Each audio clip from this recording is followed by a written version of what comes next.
Should you pull for Bambinata?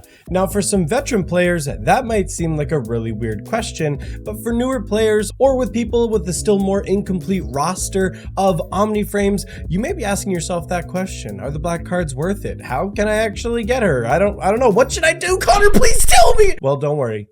We're here to talk about it. Before we can answer the question of should you pull for her, let's first talk about the few different methods that you can use to actually get Bambinata. But before you do, make sure to drop a like and subscribe, guys. I would greatly appreciate that. On to the video. Bambinata is an A rank Omniframe, which means she's not going to have a premier banner like the other S rank Omniframes that get added into the game, like Bianca Stigmata in the previous patch. She will, however, be brought into the base member target gacha, where you can actually select a target A rank from the pool. Now, normally you're going to only have an 80% chance to get her, but when she does debut during her patch, it will be up to 100%. So you can come in here, switch it, and put her on. Because getting her is akin to 110 pull, it makes her very similar in terms of cost, like Uniframes that have come previously, where you can get a Uniframe in 110 pull. Because the only gacha you can get her from is on the member target, you are able to use standard banner tickets to get her. So when it comes to black card cost, if you're like me and you've got some saved up, it's not actually going to cost you a full 2,500 black cards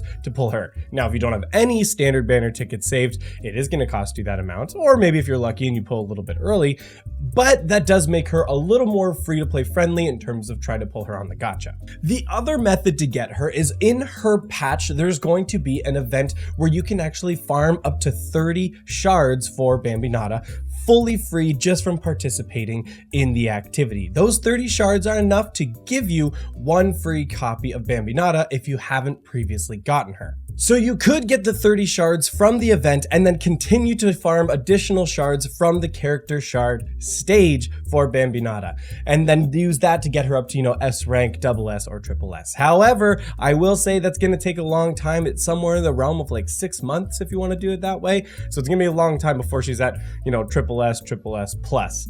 But a third option is, instead of just doing gacha or just doing the event, is, well, why not both? If you get a single copy of Bambinata from the standard banner, then get the additional 30 shards from the event stage, you could get her to S rank almost right away. And that would be the most efficient way to bring her up for the lowest cost available. However, if you want to be fully free, then you're just going to do the event shards and farm from here. So those are going to be the two primary ways that you're going to get her, though, through the gacha and through the event. Which brings us back to the original question of this video is, should you pull for Bambinata?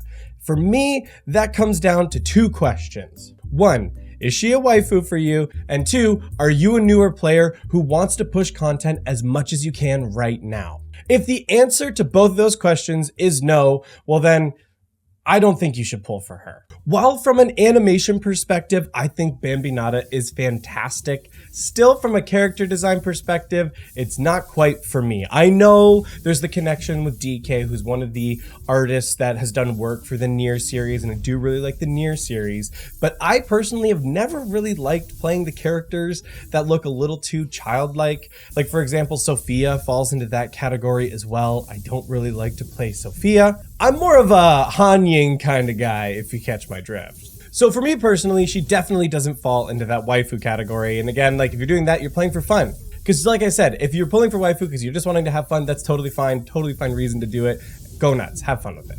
From an overall utility perspective though, as an A rank, she just doesn't really have it. Now, compared to Lucia Plume, when you're talking about damage potential, Lucia Plume as an S rank is going to beat her outright every day of the week. So she doesn't really beat out in that case. However, as I said, if you're a newer player and you're wanting to push some of the content that you need an ice team for, whether that be the Warzone, Pain Cage, Norman, whatever it may be, and you want an ice team for it and you don't have Plume, then definitely Bambinata's got a place if you want to try and push the content right now. However, I'll say from a lot of those stages, you don't really need to have a totally optimized team to get all the value out of those events. Other than gameplay, of course, because it's fun to play, the primary utility of Warzone and Pain Cage is to get black cards and skulls for raising your units.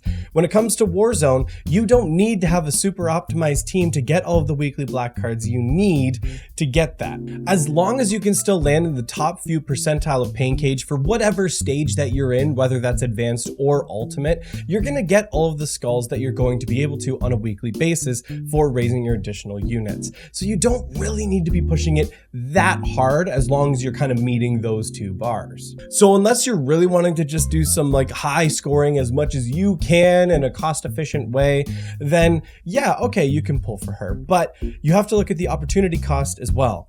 The next patch coming after Bambinata is a really big character. It's Lee Hyperreal. Lee Hyperreal is going to be an S rank Omniframe who is going to be a key fire attacker and one of the highest damage dealing fire attackers in the game for a long time to come.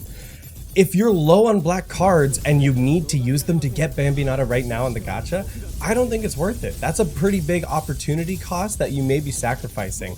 You know, maybe you get lucky on Lee Hyperreal, but in gacha games, there's no guarantees. And if you are a free to play or very low spender, you just have to think about how you're using your resources effectively. Again, I just want to say this because people always like to nitpick this.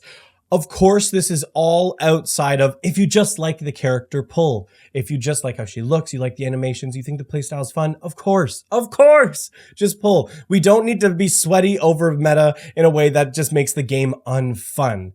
I'm just talking about from a resource management perspective here. So here's it again in a simple way. If she's waifu and for gameplay you think she's fun and you think you'll have fun with it, then the rest of the conversation doesn't matter. Go for it. Get her. Go nuts. If you're kind of on the fence and you just want to get her for collection purposes, just get her from the event shards and then raise her from there. If you want to actually use her on an ICE team right now and you're sitting on base member target tickets, then sure, go ahead and get her and then get her to S rank with the event shards really quickly.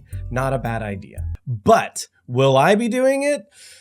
Probably not, but I've got a little bit more of a unique reason. If you followed my channel for any amount of time, you know that a long time ago, I put a bunch of pulls into the Arrival Construct banner trying to get Lucia Crimson Abyss.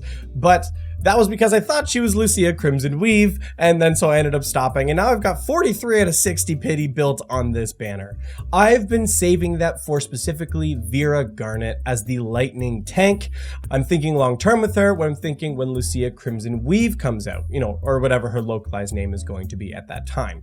I really like Vera Garnet. I want to get her specifically too. I think from a gameplay perspective, she's a lot of fun character. And so that's why if I am going to drop a temple, I'd probably be more likely to drop it into this one when Vera Garnet comes back, as opposed to just trying to get Bambinata. But that's just me, and that's my logic around it.